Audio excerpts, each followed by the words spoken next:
Gastric ತೊಂದರೆಯಿಂದ blood pressure ಬರುತ್ತಾ? ಈ ಅಸಿಡಿಟಿ, ಗ್ಯಾಸ್ಟ್ರಿಕ್ ಆಮ್ಲತೆಯಿಂದ ಬಿ ಪಿ ಇದರಿಂದ ರೈಸ್ ಆಗುತ್ತಾ? ಸಿಂಪ್ಟಮ್ಸು ಅದರದ್ದು ಗುಣಲಕ್ಷಣಗಳು ಬರೋ ಅಷ್ಟೊತ್ತಿಗೆ ಕೆಲವೊಂದು ಟೈಮು ತುಂಬ ಲೇಟ್ ಆಗುತ್ತೆ. ಕೆಲವೊಂದು ಇಂಡೈರೆಕ್ಟ್ ಫ್ಯಾಕ್ಟರ್ಸ್ ಅಂತೀವಿ. ಸೊ ನಿಮ್ಮ ಒಂದು ಅಸಿಡಿಟಿಗೂ ಈ ಬ್ಲಡ್ ಪ್ರೆಷರ್ಗೂ ಸಂಬಂಧಪಟ್ಟಿರೋದು. ಇವತ್ತಿನ ವಿಡಿಯೋಲಿ ನಾವು ಈ ಒಂದು ಬ್ಲಡ್ ಪ್ರೆಷರ್ಗೂ ಗ್ಯಾಸ್ಟ್ರಿಕ್ ಸಮಸ್ಯೆಗಿರೋ ಅಂಥ ಒಂದು ಕನೆಕ್ಷನ್ ಅನ್ನೋದೇನಿದೆ ಅದನ್ನು ನೋಡೋಣ. ನಾನು ಡಾಕ್ಟರ್ ಯೋಗಾನಂದ ರೆಡ್ಡಿ, ಈ ಬ್ಯಾಂಗ್ಳೂರ್ ಗ್ಯಾಸ್ಟ್ರೋ ಸೆಂಟರ್ ಡೈರೆಕ್ಟರ್ ಮತ್ತು ಚೀಫ್ ಗ್ಯಾಸ್ಟ್ರೋಎಂಟ್ರಾಲಜಿಸ್ಟ್. ಈಗ ಈ ಅಸಿಡಿಟಿ, ಗ್ಯಾಸ್ಟ್ರಿಕ್ ಸಮಸ್ಯೆಯಿಂದ ಬಿ ಪಿ ಬರುತ್ತಾ? ಕೆಲವೊಂದು ಇಂಡೈರೆಕ್ಟ್ ಫ್ಯಾಕ್ಟರ್ಸ್ ಅಂತೀವಿ. ಸೊ ನಿಮ್ಮ ಒಂದು ಅಸಿಡಿಟಿಗೂ ಈ ಬ್ಲಡ್ ಪ್ರೆಷರ್ಗೂ ಸಂಬಂಧಪಟ್ಟಿರೋದು. ಈಗ ಅಸಿಡಿಟಿಯಿಂದನೇ ಬಿ ಪಿ ಶುರುವಾಗಿದೆಯಾ, ಅಥವಾ ಈ ಬಿ ಪಿಗೂ ಅಸಿಡಿಟಿಗೂ ಸಂಬಂಧಪಟ್ಟಂಗೆ ಹಲವಾರು ಒಂದು ತೊಂದರೆಗಳಿದೆಯಾ ಅನ್ನೋದನ್ನ ನೋಡಬೇಕಾಗುತ್ತೆ. ಈಗ ಕಾಮನ್ ಆಗಿ ಎರಡು ಕಂಡೀಷನ್ಗೂ ಒಂದು ಕಾಮನ್ ಟ್ರಿಗರ್ ಅಂದರೆ ಪ್ರಚೋದಿಸುವಂಥ ಒಂದು ಇದು ಯಾವುದು, ಸ್ಟ್ರೆಸ್ಸು ಅಂದರೆ ಒಂಥರ ಮಾನಸಿಕ ಒತ್ತಡ. ಇದೊಂದು ಮೇಜರ್ ಫ್ಯಾಕ್ಟರು ಈ ಬೋತ್ ಬಿ ಪಿ ಡೆವಲಪ್ ಆಗೋದಕ್ಕೂ, ಆಮೇಲೆ ನಿಮ್ಮ ಅಸಿಡಿಟಿ, ಗ್ಯಾಸ್ಟ್ರಿಕ್ ಆಮ್ಲೀಯತೆನೂ. ಯಾಕಂದರೆ ನೀವು ಪದೇ ಪದೇ ಸ್ಟ್ರೆಸ್ಸು, ಟೆನ್ಷನ್ಸ್ ತಗೊಂಡು ಮಾನಸಿಕ ಒತ್ತಡ ಇದ್ದರೆ ನಮ್ಮ ಶರೀರದಲ್ಲಿ ಈ ಸ್ಟ್ರೆಸ್ ಹಾರ್ಮೋನ್ ಅಂತೀವಿ, ಕಾರ್ಟಿಸಾಲ್, ಅಡ್ರಿನಲಿನ್ ಅನ್ನೋದು, ಈ ಹಾರ್ಮೋನ್ಸು ಸ್ವಲ್ಪ ಜಾಸ್ತಿ ಪ್ರಮಾಣದಲ್ಲಿ ರಿಲೀಸ್ ಆಗ್ತಾ ಇರುತ್ತೆ. ಅವಾಗ ಏನಾಗುತ್ತೆ, ಪದೇ ಪದೇ ಅದು ನಿಮ್ಮ ಹಾರ್ಟ್ ರೇಟ್ನ ಜಾಸ್ತಿ ಮಾಡ್ತಾ ಹೋಗುತ್ತೆ, ರಕ್ತನಾಳಗಳಲ್ಲೂ ಸ್ವಲ್ಪ ಪ್ರೆಷರ್ ಜಾಸ್ತಿ ಆಗುತ್ತೆ. ಸೊ ಹೀಗಾಗಿ ಬ್ಲಡ್ ಪ್ರೆಷರ್ ಅನ್ನೋದು ಶುರು ಆಗ್ತಾ ಹೋಗುತ್ತೆ. ಈಗ ಈ ಮಾನಸಿಕ ಒತ್ತಡ, ಸ್ಟ್ರೆಸ್, ಆಂಗ್ಸೈಟಿ ಇದ್ದಾಗ ಸ್ವಲ್ಪ ಈ ಅಸಿಡಿಟಿ, ಇಂಡೈಜೆಷನ್ನು, ಸ್ವಲ್ಪ ಆಸಿಡ್ ರಿಫ್ಲಕ್ಸು, ಒಂಥರ ಎದೆಲ್ಲ ಉರಿತಾ ಇರೋದು, ಇದೆಲ್ಲ ಶುರು ಆಗ್ತದೆ. ಯಾಕಂದರೆ ಆವಾಗ ಏನಾಗುತ್ತೆ, ನಮ್ಮ ಡೈಜೆಸ್ಟಿವ್ ಸಿಸ್ಟಮ್, ನಮ್ಮ ಜೀರ್ಣಾಂಗನೇ ಒಂಥರ ಸೆನ್ಸಿಟಿವ್ ಆಗಕ್ಕೆ ಸ್ಟಾರ್ಟ್ ಆಗುತ್ತೆ.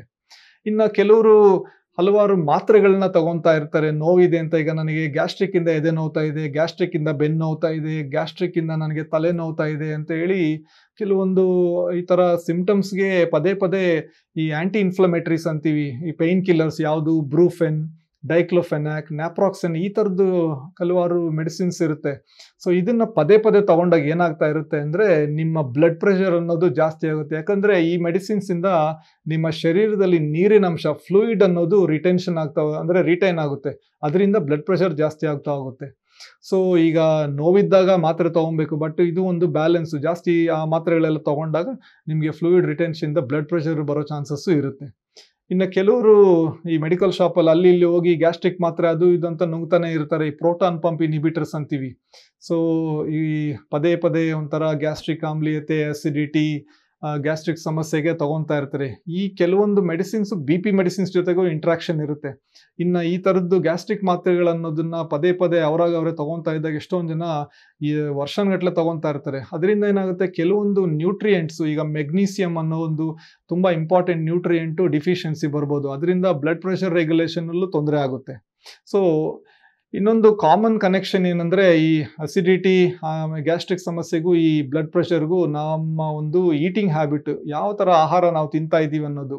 ಈಗ ತುಂಬ ಈ ಫ್ರೈಡು, ಎಣ್ಣೆಯಲ್ಲಿ ಹುರಿದಿರೋ ಅಂಥದ್ದು, ತುಂಬ ಗ್ರೀಸ್ ಇರೋ, ಜಿಡ್ಡಿರೋ ಅಂಥದ್ದು, ತುಂಬ ಉಪ್ಪು ಇರೋವಂಥದ್ದು, ಪ್ರೋಸೆಸ್ ಫುಡ್ಸು, ಜಂಕ್ ಫುಡ್ಸ್, ಇಂಥವೆಲ್ಲ ತಿಂದಾಗ ಏನಾಗುತ್ತೆ, ಬ್ಲಡ್ ಪ್ರೆಷರ್ ಅನ್ನೋದು ಆಟೋಮ್ಯಾಟಿಕಲಿ ಜಾಸ್ತಿ ಆಗ್ತಾ ಹೋಗುತ್ತೆ. ಆಮೇಲೆ ನಿಮ್ಮ ಅಸಿಡಿಟಿ ಪ್ರಾಬ್ಲಮ್ಮೂ ಜಾಸ್ತಿ ಆಗುತ್ತೆ, ಗ್ಯಾಸ್ಟ್ರಿಕ್ ಸಮಸ್ಯೆನೂ ಜಾಸ್ತಿ ಆಗುತ್ತೆ. ಈ ಫ್ರೈಡು, ಫ್ಯಾಟಿ ಫುಡ್ಸ್ ಎಲ್ಲ ಏನಾಗುತ್ತೆ, ಜಠರದಲ್ಲಿ ಜಾಸ್ತಿ ಹೊತ್ತು ಕೂತ್ಕೊಂಡು ಸ್ವಲ್ಪ ಸ್ಟಮಕ್ಕಲ್ಲಿರೋ ಆ್ಯಸಿಡ್ ಅನ್ನೋದನ್ನ ರಿಲೀಸ್ ಮಾಡೋದು ಜಾಸ್ತಿ ಮಾಡುತ್ತೆ. ಅದರಿಂದ ನಿಮಗೆ ಒಂಥರ ಹೊಟ್ಟೆ ಎಲ್ಲ ಭಾರ ಆಗೋದು, ಹೊಟ್ಟೆ ಎಲ್ಲ ಒಂಥರ ಏನೋ ಒಂದು ಹೆವಿನೆಸ್ ಇರೋದು, ಸ್ವಲ್ಪ ತಿಂದರೆ ಜಾಸ್ತಿ ತಿಂದಂಗೆ ಅನ್ನಿಸ್ತಾ ಇರುತ್ತೆ. ಇನ್ನು ನೀವು ಹೊರಗಡೆ ಫುಡ್ನ ಜಾಸ್ತಿ ಫ್ರೀಕ್ವೆಂಟಾಗಿ ತಿಂತಾ ಇದ್ರೆ ಏನಾಗುತ್ತೆ, ಹೊರಗಡೆ ಫುಡ್ಡಲ್ಲಿ ಉಪ್ಪಿನ ಅಂಶ ಅನ್ನೋದು ಜಾಸ್ತಿ ಇರುತ್ತೆ, ಸೋಡಿಯಂ. ಇದರಿಂದ ಏನಾಗುತ್ತೆ, ನಮ್ಮ ಶರೀರದಲ್ಲಿ ನೀರು ಅನ್ನೋದು ರಿಟೈನ್ ಆಗ್ತಾ ಇರುತ್ತೆ, ವಾಟರ್ ರಿಟೆನ್ಷನ್. ಇದರಿಂದ ಬ್ಲಡ್ ಪ್ರೆಷರ್ ಡೆಫಿನೆಟ್ಲಿ ಜಾಸ್ತಿ ಆಗುತ್ತೆ.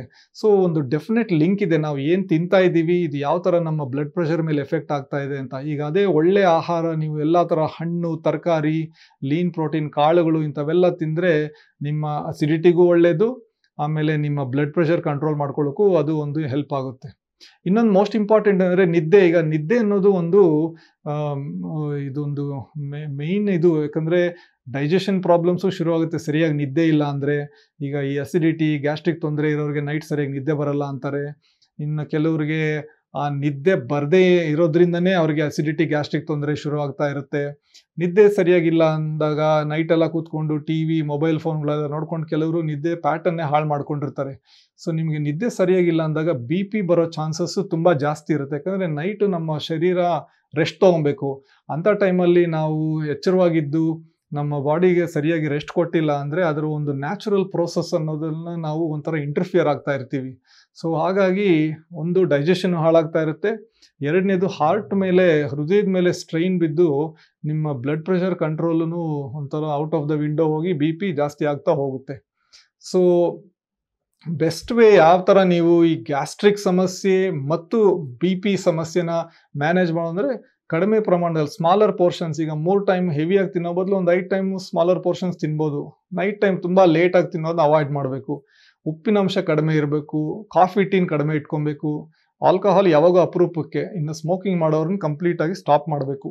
ಕೆಲವೊಂದು ಈಗ ಸ್ಟ್ರೆಸ್ ಮ್ಯಾನೇಜ್ಮೆಂಟ್, ಯೋಗ ಆಗಲಿ, ಮೆಡಿಟೇಷನ್ ಆಗಲಿ, ಏನೋ ಒಂದು ವ್ಯಾಯಾಮ, ಇವೆಲ್ಲ ಮಾಡಿದ್ರೆ ಡೈಜೆಸ್ಟಿವ್ ಸಿಂಪ್ಟಮ್ಸು ಇಂಪ್ರೂವ್ ಆಗುತ್ತೆ, ಬಿ ಪಿನೂ ಇಂಪ್ರೂವ್ ಆಗುತ್ತೆ. ಬೊಜ್ಜು, ಈ ವೆಯ್ಟ್ ಅನ್ನೋದು ಜಾಸ್ತಿ ಇದ್ದರೆ ಇದರಿಂದ ನಿಮಗೆ ಬಿ ಪಿ ಬರೋ ರಿಸ್ಕು ಜಾಸ್ತಿ ಇರುತ್ತೆ. ಹಾರ್ಟ್ ರಿಸ್ಕು ಜಾಸ್ತಿ ಇರುತ್ತೆ, ಹಾರ್ಟ್ ಡಿಸೀಸು, ಹೃದಯಾಘಾತದ್ದು. ಇನ್ನೊಂದು ನಮ್ಮ ಈ ಡೈಜೆಸ್ಟಿವ್ ಪ್ರಾಬ್ಲಮ್ಸು ಜಾಸ್ತಿ, ಸ್ವಲ್ಪ ಓವರ್ ವೆಯ್ಟು ಬೊಜ್ಜಿರೋರಿಗೆ. ಈ ಬಿ ಪಿ ಅನ್ನೋದು ಏನಂದರೆ ಇದಂತೂ ಸೈಲೆಂಟ್ ಕಿಲ್ಲರು. ಎಷ್ಟೊಂದು ಜನಕ್ಕೆ ಅವ್ರಿಗೆ ಬ್ಲಡ್ ಪ್ರೆಷರ್ ಜಾಸ್ತಿ ಇದೆ ಅಂತ ಗೊತ್ತೇ ಆಗಲ್ಲ. ಈಗ ಯಾವುದಾದ್ರು ಹಾಸ್ಪಿಟ್ಲಲ್ಲಿ ತೋರಿಸ್ಕೊಂಡು ಅಥವಾ ಯಾರಾದರೂ ಹೇಳಿದರೆ ನಿಮಗೆ ಬಿ ಪಿ ಜಾಸ್ತಿ ಇದೆ ಅಂದರೆ ಅದನ್ನು ನೀವು ಮಾನಿಟರ್ ಮಾಡಬೇಕಾಗುತ್ತೆ. ಯಾಕಂದರೆ ಸಿಮ್ಟಮ್ಸು, ಅದರದ್ದು ಗುಣಲಕ್ಷಣಗಳು ಬರೋ ಅಷ್ಟೊತ್ತಿಗೆ ಕೆಲವೊಂದು ಟೈಮು ತುಂಬ ಲೇಟ್ ಆಗುತ್ತೆ. ಸೊ ಈಗ ನಿಮಗೆ ಯಾವುದೋ ಒಂದು ಕ್ಲಿನಿಕಲ್ಲಿ ಚೆಕಪ್ ಮಾಡಿಸಿದ್ದೀರಾ, ಏನೋ ಹೆಲ್ತ್ ಚೆಕಪ್ಪಲ್ಲಿ ಚೆಕಪ್ ಮಾಡಿಸಿದ್ದೀರಾ, ಅಲ್ಲಿ ಸ್ವಲ್ಪ ಬಿ ಪಿ ಜಾಸ್ತಿ ಇದೆ ಅಂದಾಗ ಅದನ್ನು ಸ್ವಲ್ಪ ನೀವು ಆಗಾಗ ಈಗೇನು ಮನೆಯಲ್ಲೇ ಬ್ಲಡ್ ಪ್ರೆಷರ್ ಮಾನಿಟರಿಂಗ್ ಇಕ್ವಿಪ್ಮೆಂಟ್ಸ್ ಇರುತ್ತೆ, ಮಾಡಿಕೊಂಡು ಚೆಕಪ್ ಮಾಡಬೇಕಾಗುತ್ತೆ.